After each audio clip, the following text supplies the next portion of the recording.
Welcome to Beyond the Platform, sponsored by Apostolic Pentecostal Church of Greenfield, Indiana, a show dedicated to exploring the unseen side of the friends and family of APCGI. Well, we're so happy to have Brother Bobby Killmon with us, the Dean of Biblical Studies from Indiana Bible College, here on the Beyond the Platform podcast. And but we're not going to talk about Bobby Killmon, the Dean of Biblical Studies, and all of this. We're going to go back a little bit, Brother Bob.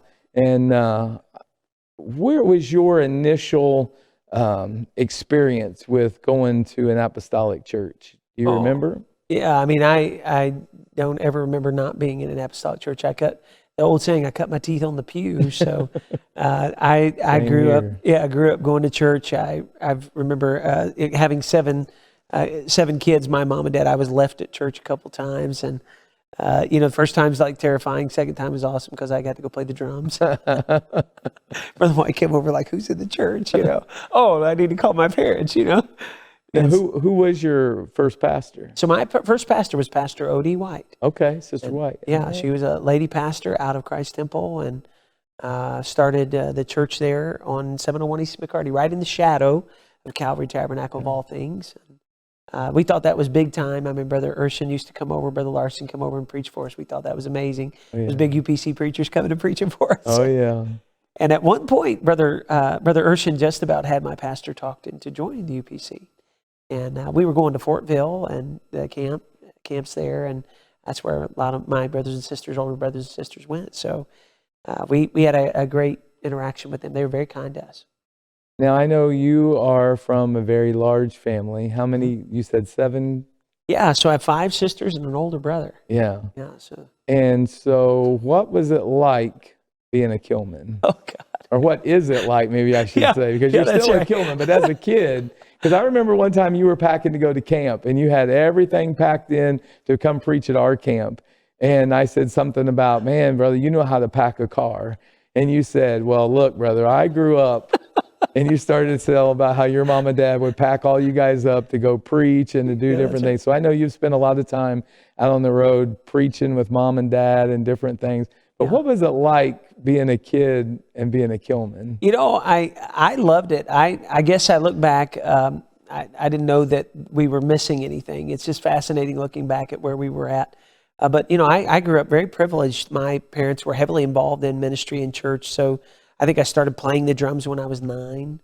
And we would travel and Dad would preach. And, you had these stair-step kids. And that's back when they didn't fly you in, you drove, and they would put you up in their homes a lot. Yeah. And so you could go without bringing a big cost to the church. And so you took your whole family. It was a lot of fun growing up that way. In our church house, whenever we were not having church in our church, and I know it's kind of a foreign concept today because of the culture of church today for apostolics, but if we weren't having church at our church, we were looking for a church to go to. So we visited all the time. And there was this massive culture around that. So I remember evangelists coming over when I was a young kid, and we didn't have a lot of money. So Mom would go down and buy these crazy yeast donuts right there off Troy Avenue. And she knew how to doll them up, man. You just bring them in and you cut slabs of butter and put on all over them, put them back in the oven, and a pot of coffee. And so we had ministers in our home all the time talking about God and life. And so that was a great way to grow up. And man, when you have 7 kids and 2 adults, you learn how to juggle some luggage in a car. So yeah, you just know how to put it in there. Okay, so I should have known I'd get the Bible version, but I want to know what it was really like to be. You mean like the everyday? Okay, yeah. So there's some locked in the trunk. Yeah, that's I want to know. I want to know some fun stuff. Okay, here. so there are some historical parts. Like my parents, for some odd reason, thought it would be smart to take every Saturday and go grocery shopping, and they would leave my older brothers and sisters in charge. So Saturday was like get even day. It was terrible. It was like, well, wait till Saturday, Mom and Dad will be gone. And so we fought like cats and dogs. It was hysterical. And like, so we would be at the front door, and Mom and Dad, when they would come down, like they would turn onto our street on Gimber Street, they would have to do this little U-turn right there and come and park in front of that. Well, that gave you plenty of time to see, so you could kind of clean up the house and get everything back together, you know. And so we were crazy. We had knockdown dragouts. It was crazy. Of course, with that many brothers and sisters, so who, maybe I shouldn't ask this, but I'm going to, because we know each other well enough. So who was the big rival? You and Joy, you and Jim? Oh man. So my brother Jim was the instigator, probably. He could get my sisters going. I don't know how he could do that. He could just get them going. Yeah. So, but there really was like this transition. We had like the older ones and the three little ones is what they called us. So it was kind of a generational thing. So a lot of that kind of cat scrapping I was just a kid. I wasn't really involved in that much. But my sister Joy and Tanya and I, yes. Yeah, absolutely. See, I just think it's fun to find out the dynamics of family, because everybody sees the Killmons on the platform, and we see, but we all know our families were like. That's right. And I won't tell the stories about me and Ella today. That'll be for another day. So we would drive every summer to Tennessee to my grandma Verdi's house. And I just don't know what my older siblings were thinking. Like every time it was like, so I just learned, go to sleep. If you go to sleep, you can't be in trouble, because my dad would say, don't make me pull over. Don't make me pull over. It's like we've never done this before. And it's every year there's going to be a ritual stop on that 7-hour ride to Tennessee. And he's going to pull over, you know, and he's not kidding. He's going to whip all the kids. People honk at you. It was just terrible. And then they get back in the car and we go down the road. It's like, you guys haven't been here before. So it's like you got all the sights to see on the way down, and it's like that's our usual whipping spot. That's right. There. That's where we always stop to get a good spanking, right? That's right. That's about the tolerance level of 7 kids right there. That's it. That's right. So now growing up, I know you laid carpet. A lot of people probably don't know that. Yeah. I know some do, but because now you're just the big preacher guy that travels all around. But what was your first job that you remember getting paid for? I mean, outside of like working for Dad or somebody like that. Or were you a McDonald's kid? Did you ever do any fast? Well, I did. And actually in high school, I did Long John Silver's. But before that, I had a paper route. And before that, I actually worked in the summers with the guy that went to our church, Earl White. He had a tree service. So I would pick up scraps. And I don't know what in the world they let me do that. For that, load brush into a chipper or something dumb at that age. But so I with 7 kids, you know, fixed income, we were pretty tight. So if I wanted extra spending money, that's what I would do. So I worked helping a little bit with the tree service, and then I had my own my own paper route, man. So I remember carrying that big thing. I was like, I was 4'10", 98 pounds my freshman year of high school. So this was like in junior high. And it's just like, that thing's about to cut you in half. Nobody told me you could make 2 trips. So I'm out there just kind of toughing it out. And I'm sure Jim didn't help you. Oh Lord, no. No, Jim was already gone by that point. He was up at the top. So I did that. And then I did some work at Long John Silver's, and I graduated and got into the carpet installation business. Very, very lucrative. And where'd you go to high school? Emmerich Manual. Oh, you're a Redskin. I was a Manual Redskin, that's right. Okay, well, Washington Continental talking to a Redskin, okay. That's right. And then I know time, there's a lot of time in between there, but I want to get into, how did you meet Sister Amy? Oh, man. That's the wildest story. So she actually worked with a friend at Calvary Christian School, Jane Truman. And Jane was engaged to my best friend at Bible College, Herb Torres. And Herb was, they were talking one day, and you know, because Jane was a little older than Herb, and he said, hey, you know, we need to hook Amy up with a young guy too. And how about your friend? And so literally they set us up on a blind date. And we were going to go to Christmas banquet together. And Christmas banquet at IBC is a big deal. It's a big couples deal, a lot of pressure. So at the last minute, she backed out, and I was very happy she did. And so we almost missed each other, I guess. And then, we were at the college, and we were playing basketball, goofing off and stuff. So we played basketball in suits because, you know, we had to be in uniform. So I'm in this wrinkled up mess, and he says, hey, let's go hang out at the the house that they were going to buy together, and he was staying there. And I said, okay, let's go. And so he said, by the way, that girl might come by. And so then Jane says to Amy, hey, let's go shopping today after work. And she said, okay, let's go shopping. And then she said, by the way, that guy might be there. And so they set us up again the second time, and she walked in, looked me right in the eye, and communicated with me, and I'm like, wow, here's a woman, man. Yeah. And so I was thoroughly impressed. Her life was going somewhere. She's very confident. She didn't need me, which was very attractive. You know, her life was going somewhere. Committed to God, committed to ministry, and boy, it just snowballed fast. Started dating in January, got married December. Yeah, I was at that wedding. That's right. It was a Bing Crosby Christmas special. I remember they sang Christmas music for 35 minutes before the wedding ever started. Amy and all of her babies. It was great. It was great. But I remember that day of seeing my friend get married to the love of his life that's still his girlfriend today, yeah, that's right? right, 22 years. And then, of course, Joel come along, and I know now him in Bible college himself. Yeah, that's right, second year. Yeah. Kind of wild. That's awesome. And so kind of go back here just a little bit. So you were talking about fixed income and talking about all the kids and everything else.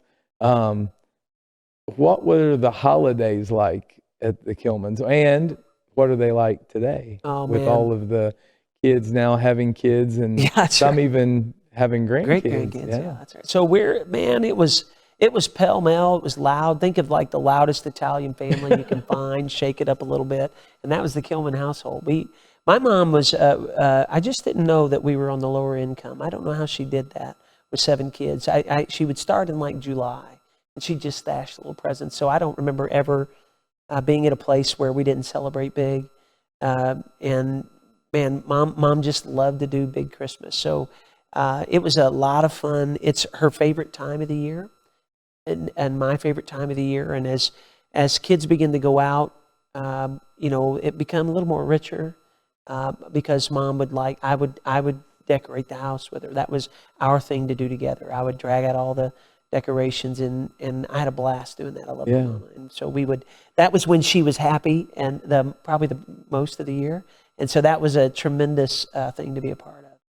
And so I love decorating the house for Christmas with her. And then after that, it's like, I remember this kind of maybe encapsulates it. It's, we were at, I think it was Thanksgiving maybe, and my brother Jim walks by, and I mean, so I don't know how many we got, bro. It's like a massive plan now. It's like, like you said, kids, grandkids, great-grandkids now, and it's like, now we're looking towards, even more than that. Right. And so mom just loves everybody together. Mm-hmm. And it's just like stepping on people. It's hysterical. Yeah. And so my brother Jim walked by the chair, and she had tears in her eyes. And he said, Mom, what's wrong? Did somebody say something to you? Are you okay? And she said, oh, yeah, I just missed the pitter-patter of little feet. And Jim said, are you feeling okay? Do we need to take you to the hospital? And so that's how we love it, man. We love it like to the walls, just pell-mell, having a blast. Yeah, that sounds like my grandmother's house when we would go when I was a kid.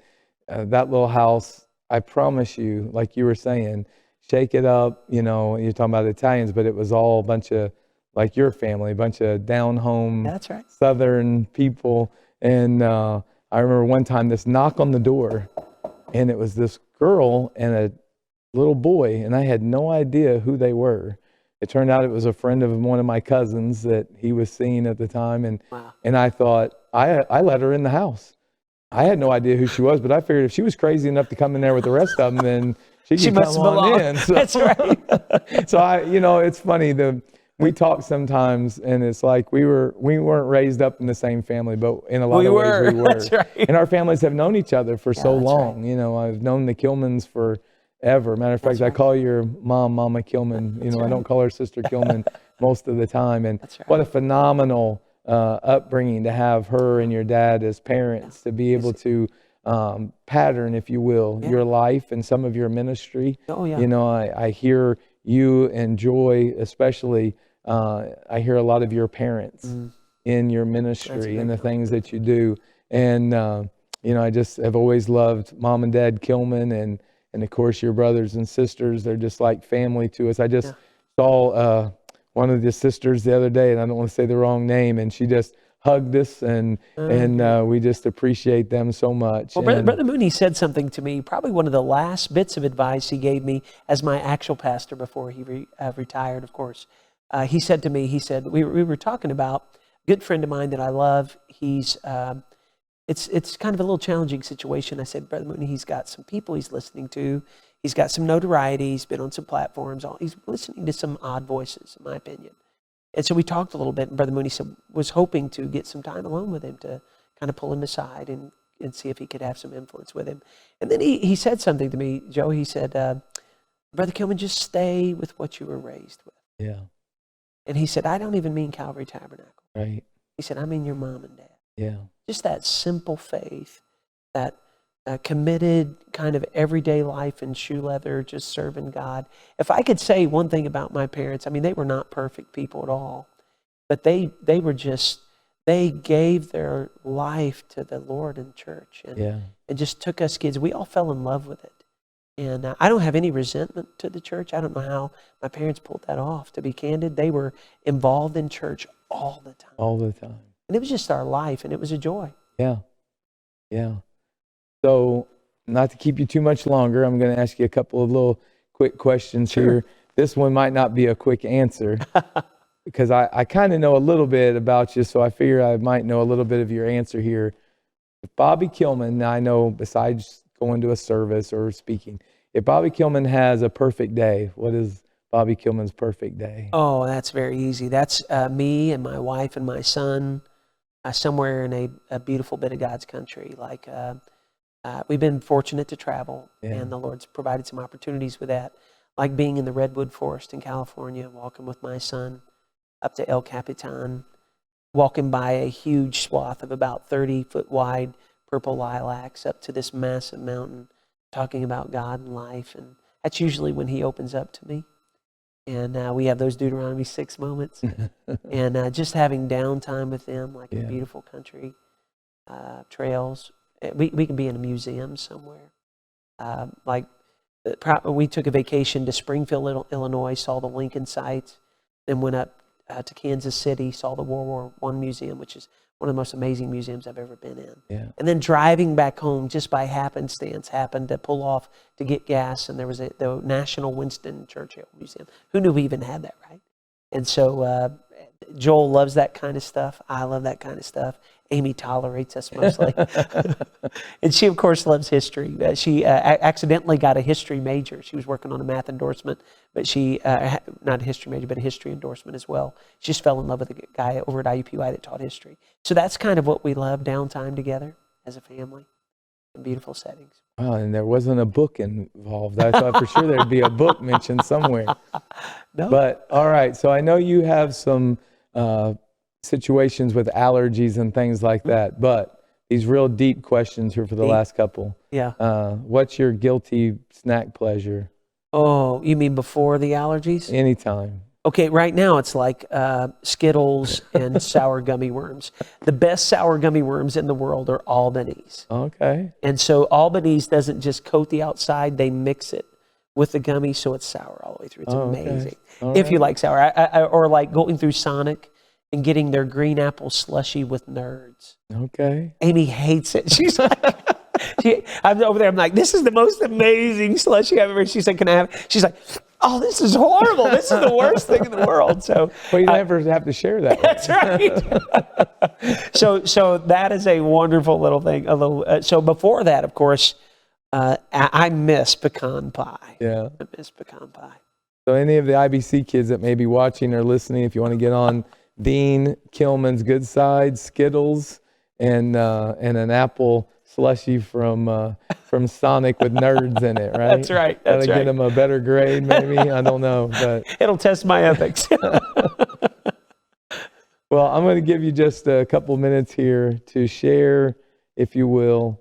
I know you have a passion for people and passion for the Word of God, but maybe if you could give us, I know you just gave us some advice that Brother Mooney had given you, Pastor Mooney, and what would be Brother Killmon's advice to the people of today about not only what we're seeing is going on in society, but just staying in the Word of God, staying in the Spirit of God. Yeah, so so different times create different pressures and unique moments. So making sure that you understand the spirit of the age is critical, because if you, and I talked about this while I was here this weekend, that if we try to live like we're in the 1950s, we will not be effective. We cannot be the church of the 1950s. And I'm not talking about, even just revolutionizing methods or something. I'm just saying that understanding the spirit of the age and what's coming against our young adults right now in the most aggressive form ever, like through media and the college campuses, I think if we're not careful, we can be asleep at the wheel because we don't see kind of the transitions that are happening on campus. I was sitting down reflecting on a book with a couple of wonderful elder ministers that have planted churches, and they're seasoned ministers now, retired, lovely, lovely men. And I began to share with them some of the challenges that are on college campuses today, and the challenges around, like Mary Aiken's wonderful little book, The Cyber Effect, and talking to them about, and it just blew their minds, Brother Riggs. They just didn't understand the scope of the issues that we're dealing with in terms of the prevalent influence of media for our young people. And so they were saying, well, Brother Killmon, I hope that you're teaching on this. And I said, well, I got to teach on this. So I would say understanding the spirit of the age creates discernment for how to protect our young people, but also to know how to thrive in the moment that God has called them to be the people of God. I think that is so important, because I think so many people today are so frustrated because they think they have this image in their mind, and if we don't hit that image, if we don't hit that target, if we don't have this or that going on like we feel like that we should have. And I don't think it's just in the church. I think there's a lot of people that have a lot of issues like that all over with different things, that they're not happy. And I believe if we're not careful, we allow the devil to use that against us, to weigh on our mind. The Bible says this is a spiritual warfare in high places. Yeah, that's it. And so many times we allow that to affect what God is trying to do in us. Oh. So that's very, and the misperception of the important. moment will create its own pressure. Yeah. And so we think we have to, those false expectations, you just have to know that, so there's a Latin phrase in loco parentis, right? In the location of parents, where colleges used to commit to you and I that they would raise, we would raise our children a certain way, and they would mirror those values. Well, all of that's changed. It started with the progressives like Woodrow Wilson, who said, I think college is the place to make young men as least like their fathers as possible. Mm. And it's only gotten worse. Yeah. And so you really have to equip them to see that you are going to a foreign missions field. You're not going to learn anything to make you really a better person. You're going to get some technical trade, and that's about it. Everything else that you're going to be taught on that college campus will be anti-Christian. I don't think the past generation or the transitioning generation really understands that. When Brother Mooney went to some college campuses, you could at least get some commitments. And there are anomalies like Hillsdale College and other places like that are raising with conservative. But by and large, they just have to know everything's going to be anathema against them, and they have to have the courage to face that. Right. And to not look, because they think if I'm nice enough, they'll accept me. If I'm kind enough, they'll like me. No, they're not going to like you. And that pressure really is a shocking thing for young people when they go into the college campus. And everyone wants to be admired and wants to be liked. They're just not going to get any of that from the world anymore. That's so true. That is so true. Well, we really appreciate your time. Thank you. We appreciate the opportunity to sit down and get to know Brother Killmon in a little different light. Yeah, that's right. But that's what we try to do here and beyond the platform, is get to know the man or the woman and not just the person that a lot of people see on the platform. So I appreciate you, brother. I love you. You know love that. You too. Thank you.